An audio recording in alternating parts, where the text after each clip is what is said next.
Hello, welcome to another edition of the Pace Report. I'm Brian Pace, reporting live here at the Blue Note here in New York City. When you think of Stanley Clarke, you think of the world-renowned bassist as well as television and film composer. Well, tonight he's performing with pianist Hiromi, and they're going to play selections off their latest recording.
This is your latest CD with the new band featuring Hiromi.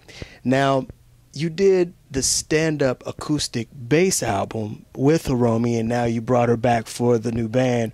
Why did you decide to do that? Well, you know, I like playing with Hiromi. She's a good player, and, we just thought it would be a good idea to have her, play within a different context, electric music, and, with her acoustic piano, and it came out good. I liked it. What is it that she's bringing to the Stanley Clarke Band musically, as well as composition-wise, as well as a person? Well, she's exciting.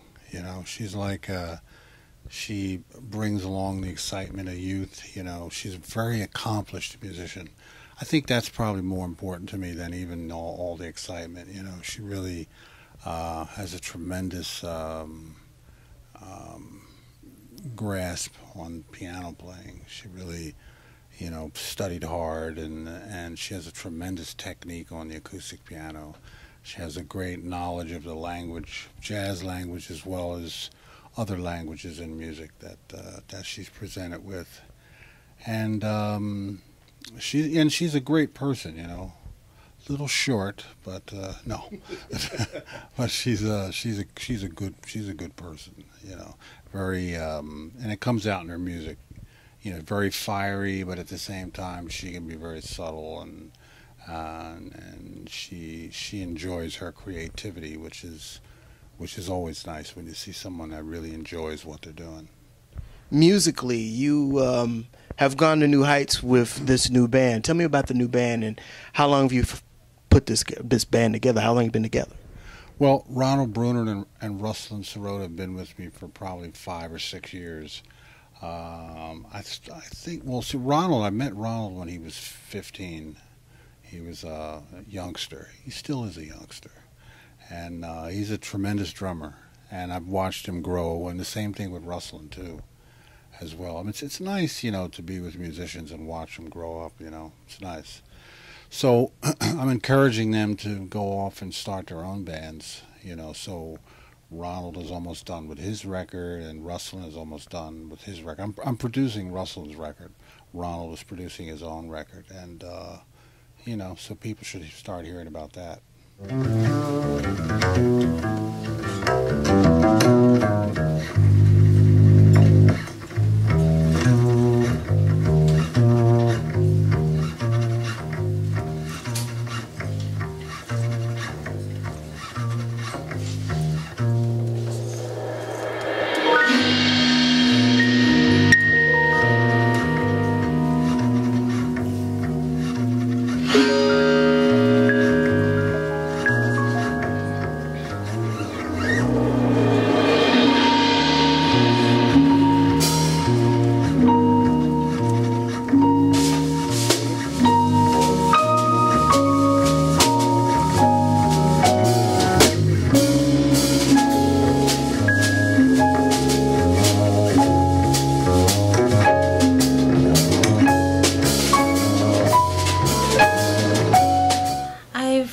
first met him when I was in London playing in the club, and he happened to play in a different club on the same day in the same city. So I went to see him and said hello, and that was the first encountering. Then, of course, I always knew him. He's such a legendary bass player, and I always loved his playing. And for the record we did together in 2009 called Jazz in the Garden with him on bass and Lenny White on drums, and he called me for the record for me to play the piano, and that was my very first time of playing together. And well, it's like every minute of learning experience. It's such a beautiful place to be in, and I just feel very lucky to be part of it. He gathered musicians with very strong characteristics, and he just really wanted musicians to be who they are and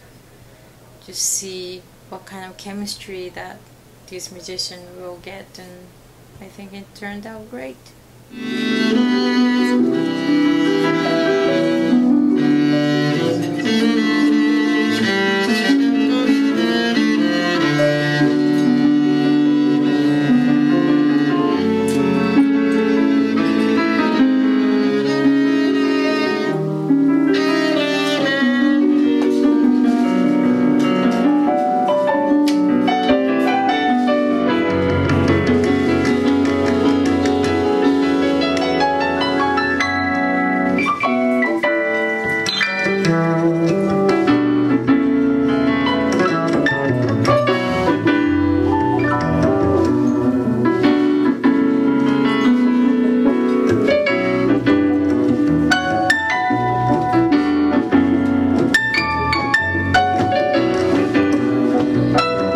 You know, Stanley, one of the most important things of your career, there's only a handful of African-American musicians, jazz musicians at that, who are composing music. There's you, there's Bob Hurst, there's Terrence Blanchard. You've been doing this for quite a while. In fact, you've composed for so long that you forgot to record music, and now you're recording music again. Do you miss composing? Sometimes. You know, the problem is when you get older and you do a lot of different things, you know, the most important thing is balance.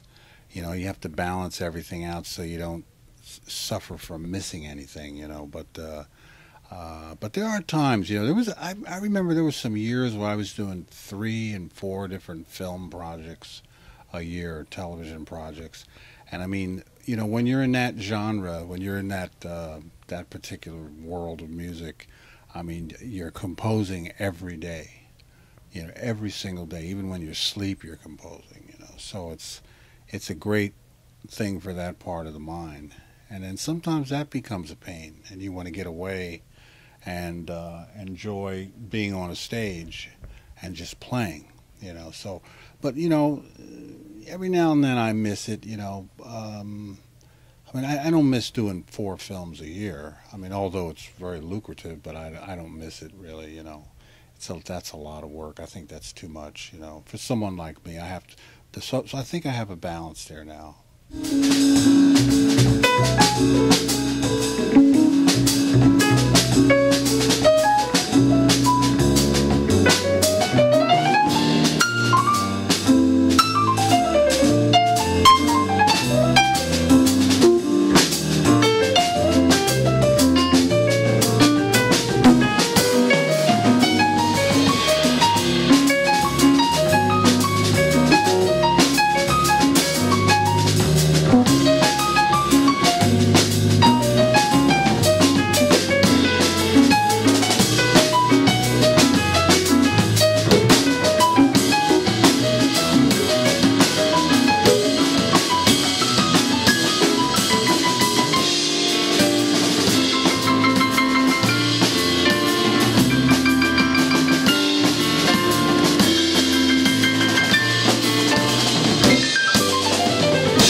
When you came out as a young bassist out of Philadelphia, you played with Stan Getz, you played with some of the greats before you hooked up with Chick Corea and Return to Forever. What were some of the developing niches in your bass playing that you wanted to show and present the world that a lot of people now are trying to emulate or even kind of copy your style a little bit? Well, you know, it was nothing specific technically. It was more a concept, an overall concept. I just, you know, because I had seen a lot of bands. I mean, I can tell you the story, a real specific. I was like 13 years old, I think, maybe 14. I was watching the Ed Sullivan Show. I might have been younger, I don't know. It's when the Rolling Stones came on. The Beatles came on. My sister and everybody liked the Beatles. I wasn't into the Beatles. I liked the Rolling Stones because they were a little Aggressive, off-color. They looked messed up a little bit, so I gravitated more toward them. But I saw this one guy that was standing back there. He didn't look happy at all, and that was the bass player, Bill Wyman. He would just kind of sit there and play, and Mick Jagger's, you know, skipping and jumping around the stage, and everybody else is real animated, and this one guy sitting there. And I had just started playing bass around that time, and I wondered, what is wrong with this guy? And it was stuck in my head. And when I heard that he was a bass player, it was kind of depressing, you know, because I was playing bass. Like, is that something that I got to do? Like, just sit there, you know? And that was kind of the early rock and roll, you know, early jazz. The bass player was kind of always a stoic guy, kind of always known as the cool guy, the guy that was the coolest musician was the bass player. But that wasn't enough for me, you know. I just thought, man, the guy's got to be able to be more animated. And usually bass players and drummers didn't really participate much in composing or writing music, even though many great musicians were bass players, but very behind the scenes. So I just decided that that I wasn't going to do that. I was going to go the opposite way. I was going to write music for the bass, stand in front of a band and act like a fool, and do all the other things that singers did. And that's basically what it was. You came out at a time when fusion rock evolved into fusion jazz, and that was a good period for you. Yeah. You know, the fusion period, I'm not even sure we called it fusion back then. I think we called it jazz rock music. And, you know, it was a funny thing, because a lot of the purists, sort of jazz critics, used to say that we were kind of selling out. And in actual fact, we were much more honest than most, because, you know, I was a guy that grew up in the 60s, and not only did I listen to Miles Davis, but I listened to Jimi Hendrix too, and I listened to Motown, and, you know, the early, I think back in those days we used to call them acid rock bands, the bands that were taking drugs, and, you know, and so the music that we did reflected that, you know, John McLaughlin, and I mean, it was very natural to do that, to just go on the stage and wear a suit and a tie and play just really what's considered traditional jazz would have been dishonest. That'll do it again for another edition of the Pace Report. I'm Brian Pace, reporting live here at the Blue Note here in New York City. I'd like to personally thank Stanley Clarke as well as Hiromi for their time, as well as the staff here at the Blue Note. As always, please visit my website, www.thepacereport.com, for my weekly column as well as my past segments. Until next time, remember, if it's in the groove, it'll make you move. Peace.